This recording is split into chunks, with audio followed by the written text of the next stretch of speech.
بات کی کہ بچے کی تربیت جو ہے وہ مرد کی ذمہ داری ہے، آپ کا اس پہ بہت کام بھی ہے، والدین کی جو بچوں کی تربیت ہے اس پہ۔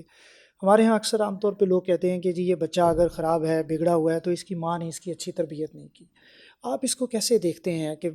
والد کا بھی رول ہوتا ہے یا صرف وہ ماں ذمہ دار ہے بچے کے نیک ہونے میں، بد ہونے میں، اچھا برا ہونے میں؟ ڈاکٹر صاحب آپ ڈاکٹر بھی ہیں، میں تھوڑا سا اس پر رائے میں بھی اس کو لوں گا۔ یہ بڑا اچھا سوال ہے، اولاد کی تربیت، بچے کی جی تربیت، بالکل۔ اور کل کو ذمہ دار ہم والدہ کو یا والد کو ٹھہراتے ہیں، بلکہ والد کم والدہ والدہ ہی کو جس طرح زیادہ میں نے آپ کو ٹھہرایا کہا نا، لوگ جاتا ہے۔ کہتے ہیں میں یہ کہوں گا کہ بچے کی پیدائش سے پہلے جو 9 مہینے جب بچہ ماں کے پیٹ میں ہوتا ہے، اس کی تربیت کا پروسیس اس وقت شروع ہو جاتا ہے۔ آپ پوچھیں گے، آپ ڈاکٹر ہیں، آپ میں وہی سمجھتے ہیں کہ جب وہ بچے کی پرورش ہو رہی ہوتی ہے تو کیا سمجھتے ہیں کہ صرف اس کو نیوٹریشن مل رہا ہوتا ہے، اس کی نشو و نما کے لیے اس کو غذا مل رہی ہوتی ہے، یا روحانی طور پر بھی جو ماں کے اثرات بھی اس بچے پہ مرتب ہو رہے ہوتے ہیں؟ جب بچہ 9 ماہ اپنی ماں کے پیٹ میں رہتا ہے، دس از دا رائٹ ٹائم، اس وقت ماں کا جو رہن سہن ہے اس کے اثرات بھی اس بچے تک پہنچ رہے ہیں۔ ماں کی اگر زندگی میں، ڈاکٹر کہتے ہیں، آپ لوگ کہتے ہیں کہ جی اگر فرسٹریشن سے بچیں، ہائی بلڈ پریشر سے بچایا جاتا ہے، ایون کئی ایسی اینٹی بائیوٹک سے آپ اوائڈ کرتے ہیں، کئی میڈیسن سے اور اینٹی کئی ڈپریسنٹس ایکٹیویٹیز بہت سی سے، ہیں جن سے اینٹی ڈپریسنٹ سے آپ اوائڈ کرتے ہیں، کئی ایسی میڈیسنز ہیں وہ کہتے ہیں آپ نہیں دے سکتے، اور نیچرل ریمیڈی کو ترجیح دی جاتی ہے۔ اس کی وجہ کیا ہے؟ کیونکہ سائنس نے یہ پروون فیکٹ ہو گیا ساری کہ وہ چیزیں ہر چیز وہ بچے تک منتقل پہنچ ہوتی رہی ہے اور اس کو افیکٹ کر رہی ہے، اور اس کا جو ارتقائی مراحل ہیں اس میں وہ پرابلم کریٹ کر رہی ہے، رکاوٹ پیدا کر رہی ہے۔ تو اس کا بہتر طریقہ یہ ہوتا ہے کہ اگر سائنس نے یہ پروو کر دیا تو میں یہ کہوں گا کہ اگر ماں اس 9 مہینے میں اپنے آپ کو روحانی طور پر بھی تقویت دے رہی ہو، اپنی 5 وقت نماز بھی پڑھ رہی ہو، اپنے سجدے میں وقت گزارتی ہو، باوضو رہتی ہو، قرآن مجید بھی پڑھتی ہو، اچھی صحبتوں میں رہتی ہو، خوشگوار زندگی گزار رہی ہو، راحت کے ساتھ، آرام کے ساتھ اور روحانی لذت میں وہ زندگی گزار رہی ہو، کیا اس کا روحانی اثر بھی اس کی روح تک نہیں پہنچتا ہوگا؟ اور اگر بالکل اچھے بہتر ماحول میں وہ رہے تو اس کے اثرات اس کی صحت تک نہیں پہنچتے ہوں گے۔ اگر اس کی ظاہری صحت پہ پہنچتے ہیں تو کیا اس کے باطنی صحت پہ نہیں پہنچتے ہوں گے؟ تو یہ اگر پہنچتے ہیں تو پھر اب پتہ یہ ہوا کہ اس ماں کو بھی اس 9 مہینے اس بچے کی تیاری میں اپنے لائف سٹائل کو بہتر کرنے کی ضرورت ہے، جس کے انتظار میں وہ 9 مہینے گزارتی ہے۔ پھر بچہ پیدا ہو جاتا ہے، جب بچہ پیدا ہوتا ہے اس کے دماغ کی آپ نشو و نما کو دیکھیں، اسٹڈی کریں، 86 بلین سے لے کر 100 بلین نیورونز جو ہیں وہ اس کے دماغ میں اللہ رب العزت رکھ دیتا ہے۔ اس میں تقریباً 90% جو ہے پہلے 4-5 سال میں وہ ڈیولپ ہو جاتا ہے، اور باقی آہستہ آہستہ وہ اس میں ڈیولپمنٹس ہو رہی ہوتی ہیں۔ اس کے اندر مرر نیورونز ہیں، پھر اس میں کچھ ایسے حصے ہیں دماغ کے جو اس کے اندر وہ شعور پیدا کرتے ہیں، ریئیکشن پیدا کرتے ہیں، وہ کاپی کرنا شروع کر دیتا ہے، وہ ایک ایک چیز کو وہ آبزرو کرنا شروع کر دیتا ہے۔ یہ تو سائنس میں پروون فیکٹ ہے کہ بچہ بچپن سے ہی اس کے اندر وہ اس کا فنکشن ایکٹیویٹ ہونا شروع ہو جاتا ہے، وہ ہر چیز رجسٹر کر رہا ہوتا ہے، کاپی کر رہا ہوتا ہے۔ پھر جب وہ بولنے کی طاقت رکھتا ہے تو اس وقت اس کا اظہار کرتا ہے۔ ہم وہ بھول جاتے ہیں، ہم سمجھتے ہیں 4 سال 5 سال تک تو بچہ جو ہے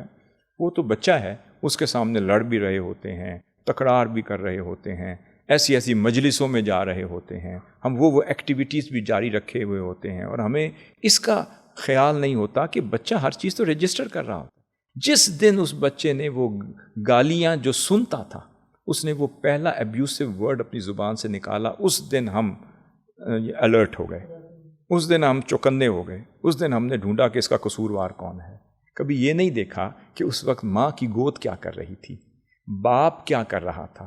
کیا باپ اس وقت بچے کے ساتھ بیٹھتا تھا، اس کو پیار کرتا تھا، کیا اس کو قرآن مجید کی تلاوت سنائی جاتی تھی، وہ سٹوریز سنائی جاتی تھیں، وہ پروفیٹک سٹوریز سے ہم آہنگ کیا جاتا تھا، اس کو ایسا کلچر دیا جاتا تھا کہ جس کے کان میں وہ نیک باتیں اور نیک سٹوریز آف دا پروفٹس یا قرآنک ریسیٹیشن پہنچے، تاکہ اس کی طبیعت، اس کا مزاج یوز ٹو ہو جائے۔ اور کس طرح کا ماحول ہم نے دیا ہے اس طرح اس بچے نے بن جانا ہے۔ اب وہاں پر جتنے بھی آئمہ تھے وہ ہمیشہ بچپن سے، وہ ہمیشہ ان کی تعلیمات کا حصہ تھا، وہ فرماتے تھے کہ ادبوہم وعلموہم، جب ان سے پوچھتے تھے کہ جب اللہ رب العزت نے قرآن مجید میں فرمایا اعوذ باللہ من الشیطان الرجیم یا ایھا الذین آمنوا قوا انفسکم واہلیکم نارا، کہ اے ایمان والو اپنے آپ کو اور اپنے اہل خانہ کو، اپنی اولاد کو دوزخ کی آگ سے بچاؤ۔ اب یہاں سیدنا علی کرم اللہ وجہہ سے پوچھا اس کا مطلب کیا؟ نے فرمایا ادبوہم وعلموہم، سب سے پہلے ان کو ادب سکھاؤ، ان کو علم سکھایا۔ اسی طرح امام مالک بن انس جو تھے امام دار الہجرہ، ان کی والدہ انہیں کہا کرتی تھی اذهب الی الربیعہ، امام مالک کو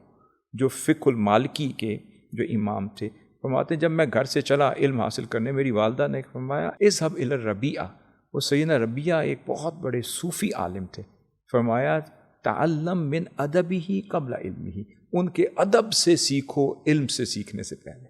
سب سے پہلے ان کے ادب سے سیکھو پھر ان سے علم سیکھو۔ اس کا مطلب ادب سکھائے جاتے تھے، ادب سکھانے کے لیے ان مجالس میں بھیجا جاتا تھا، پھر ان مجالس میں سکھایا جاتا تھا، ان پر ایفرٹ کی جاتی تھی۔ بعض اوقات ہم سمجھتے ہیں کہ یہ تمہاری ذمہ داری نہیں ہے، باپ سمجھتا ہے کہ صرف حلال کمائی کماؤں،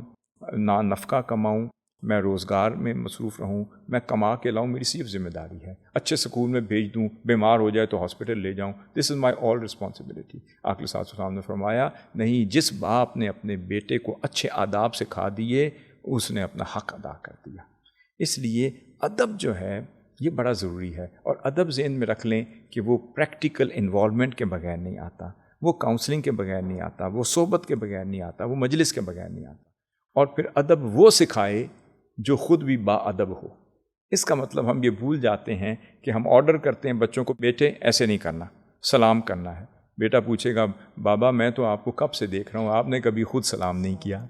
آپ کہہ رہے ہیں سچ بولے، میں نے آپ کو کبھی سچ بولتے ہوئے نہیں دیکھا۔ ماما آپ کہتے ہیں کہ یہ لباس اچھا نہیں، تو میں نے آپ کو کبھی اچھے لباس میں دیکھا نہیں۔ آپ کہتے ہیں اونچا اونچا نہیں بولنا، میں نے کبھی آپ کو آہستہ بولتے دیکھا نہیں۔ آپ کہتے ہیں ضد نہیں کرنی، میں نے کبھی آپ کو پیار محبت سے بات کرتے دیکھا نہیں، میں نے آپ کو مسکراتے دیکھا نہیں۔ تو مسکرانا، ادب آداب، مصلی پر بیٹھنا، رمضان شریف کے روزے رکھنا، پھر محفلیں سجانا، پھر اٹھنا بیٹھنا، اگر یہ کلچر گھر میں نہیں ہوگا تو وہ بچے کبھی نہیں سیکھ سکیں۔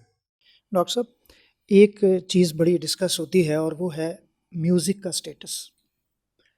اس پہ میں چاہوں گا کہ آپ اپنی رائے دیں کہ میوزک، قوالی، یہ گانے، ملی نغمے، اس پہ آپ کی رائے کیا ہے؟ یہ دیکھیں بڑا سینسٹیو کویسچن ہے۔ بیسیکلی اس کی مشروعیت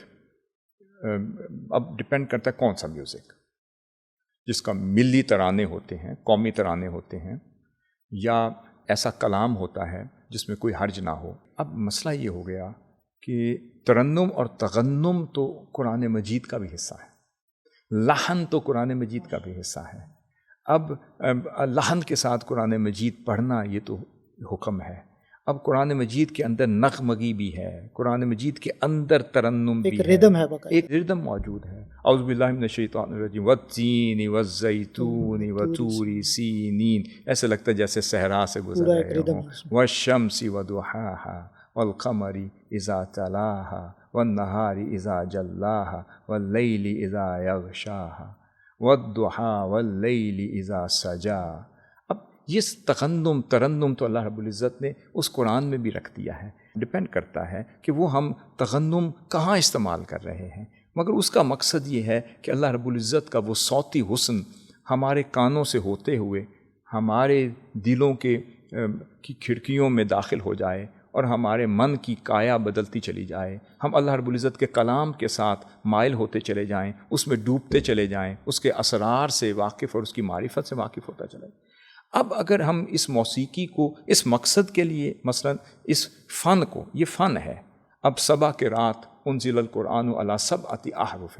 کہ قرآن مجید کو 7 حروف میں یا 7 قرات میں نازل کیا گیا۔ اب یہ جو فن قرات ہے، جو لحن ہے، جو خوبصورتی سے ہے، یہ تو قرآن کو خوبصورت کر رہا ہے۔ اسی طرح جب ہم نعت خوانی کرتے ہیں، آقا صلی اللہ علیہ وسلم کی نعت پڑھتے ہیں، اب حمد و ثنا پڑھتے ہیں، خوبصورت کلام پڑھتے ہیں، یا قوالی میں بھی حمد بھی پڑھی جاتی ہے، نعت بھی ہے، اس میں خوبصورت کلام بھی ہے، اس میں منقبت بھی پڑھی جاتی ہے۔ اگر اس کی صورت میں ایک اچھی مجلس میں جس میں بزرگ بھی بیٹھے ہوں، آپ